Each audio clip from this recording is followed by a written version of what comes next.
as you can hear there, SABC News international editor Sophie Mokoena is also one of the journalists who's about to speak to South Africa's President Cyril Ramaphosa on the sidelines of that COP28.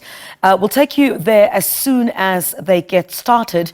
It looks like there are just a number of journalists there still setting up, and I guess a number of questions about an array of issues will be raised with South Africa's President, who's also attending COP28, that of course taking place in the United Arab Emirates. And you heard there just a few moments ago, South Africa's President amongst those leaders with the G77 that are meeting on the sidelines of COP28. And South Africa's President, of course, opining once again on the attacks or the war that's currently taking place.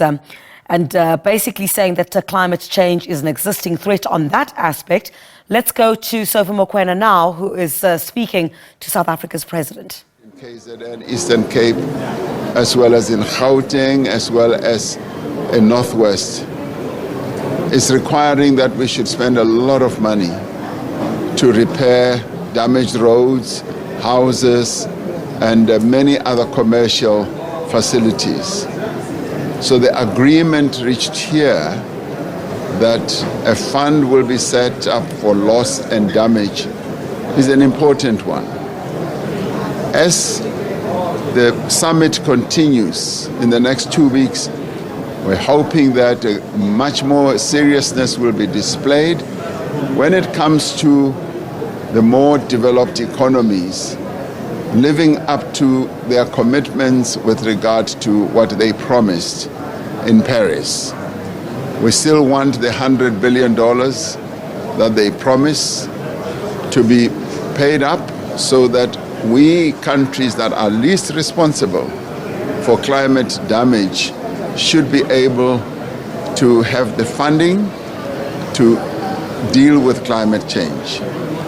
As South Africa, we are also pleased that we were able to present our Just Energy implementation plan. We presented it to the Secretary General of the UN, who are organizing this conference.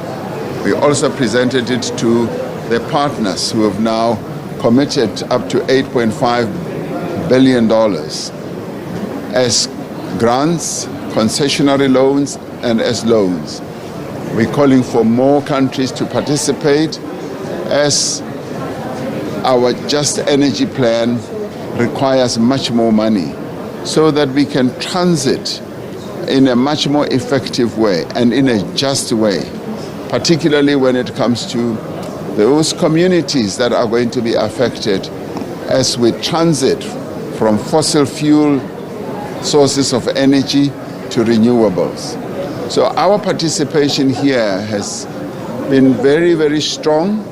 We came with a very strong delegation, and we will be having strong negotiations over the next 2 weeks, and we expect that our negotiators will come back having recorded a number of successes in the issues that they are negotiating on. So on the summary side, this has been a good COP28 meeting, and we are hoping that we will advance our plans and our course when it comes to dealing with climate change. Thank you very much. Yeah. Mr. President, is there anything to be said about the fact that there aren't any other ministers who are on this delegation, including your electricity and your energy minister, for an example? No. We do our preparatory work at home, in cabinet, in the various clusters. We don't, when we come to COP28, have to bring all the ministers. The key ministers who are really the key actors at our COP meetings is the Minister of Foreign Affairs, because there's a lot of diplomacy here, as well as the Minister of Environmental Affairs. So those are the two critical ministers. The other ministers have made their inputs, for instance, on the Just Energy implementation plan, and my presence here is to also attend the heads of state summits that are taking place as the broader summit is taking place. So when I depart, the two ministers remain to deal with matters of negotiations. And the negotiations are really done by the ministers from all countries who deal with climate issues. And of course, climate issues impacts on a whole range of other issues. It impacts on, the hydrogen energy, it impacts on fossil fuels, but all that has come together under the Minister of Forestry, Fisheries and Environment. Mr. President, you met the SG, you spoke about the just energy transition. Back home, there was an outcome in court in relation to the responsibility of different stakeholders to ensure that South Africans and certain institutions like your hospitals, schools have access to electricity. It looks like we are still struggling as a country to get out of this crisis.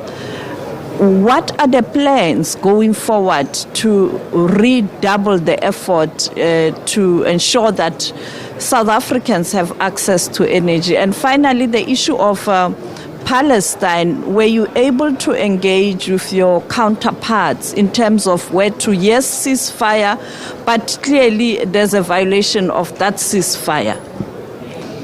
Well, when it comes to the judgment, we've taken note of the judgment, and the judgment really speaks to what we want to see done. We want our schools, we want our hospitals to have the requisite amount of energy.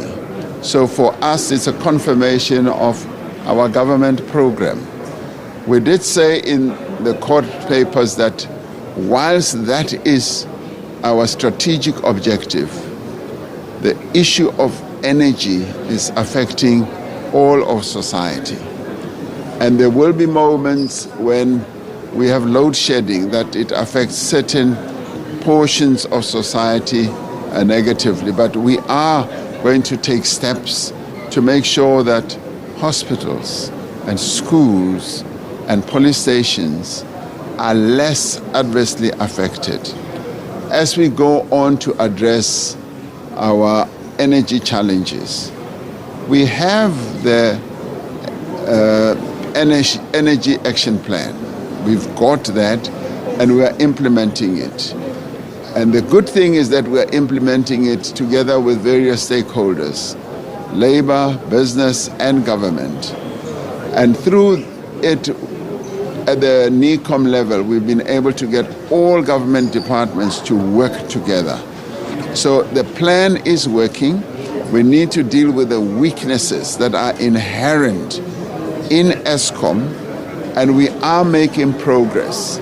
And as we move on to even get your more qualified people, including appointing an Eskom CEO, we will be able to gain more traction and move forward in a much stronger way. I am confident about that.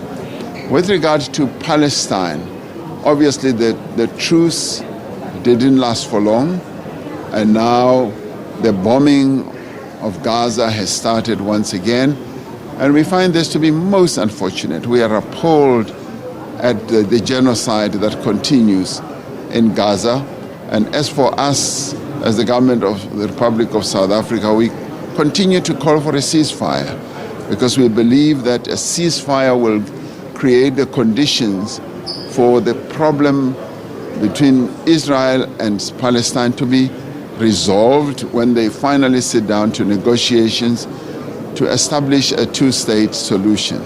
Thank you.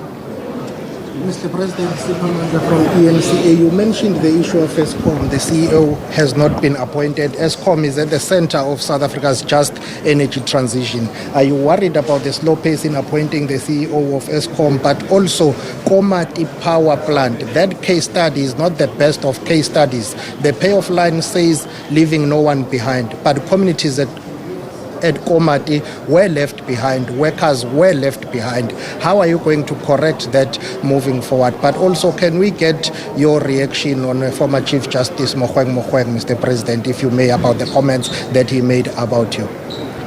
Well, I'm not fully alive to what he said, but he's a former Chief Justice, and I have made it a point never to get into a wrestling match with the judiciary, whether acting or no longer acting. So that, to me, is not an issue. With regard to the appointment of people at Eskom, that is going to happen. And once that happens, then it's not only the CEO who must be appointed, there are quite a number of other people who must be put in key positions to reposition our energy generation company. So that is going to happen, and we are going to continue with all the actions we need to take to restructure Eskom so that we reposition it into three entities so that it can work more effectively. That I am certain about. And with regard to the other issue, Komati. Yes, Komati has been for us a real good test case of seeing how best we can transition from fossil fuel driven power stations to renewables. Now, if we remember very clearly, we have power stations that have reached the end of their lives. And these power stations, whether we like it or not, are going to close because it's just like a motor vehicle. Once it has reached the end of its life, it must stop. So what we are seeking to do with the power stations whose life has come to an end is to turn them around and see how best we can inject renewable energy, new life into them. And as we do that, we've also always got to take account of the workers who used to work in those power stations and the communities as well, and do everything we can, yes, to leave no one behind. It is always going to be a challenge, and this one for us has been a very good test case. It's been well handled by the Climate Change Commission that I set up. So I'm happy that we've got a number of role players, unions, community-based organizations, business people in the area who are all looking at how best we can transition from those power stations that are having to close down to more renewable energy. And I'm sure that we will, as we get lessons from this, we will transition in a good way. It might never be as perfect as we want it to be. It could have been much worse, because once a power station has come to an end of its life, it's either it's closed, shut down for good, and everybody loses work opportunities, or we reposition it so that it gets a new lease on life. So that's what we are going to be working on as we move forward. Okay. Thank you so much. Thanks, guys. Thank you, guys. Cheers. Bye-bye, Elsie. Bye-bye.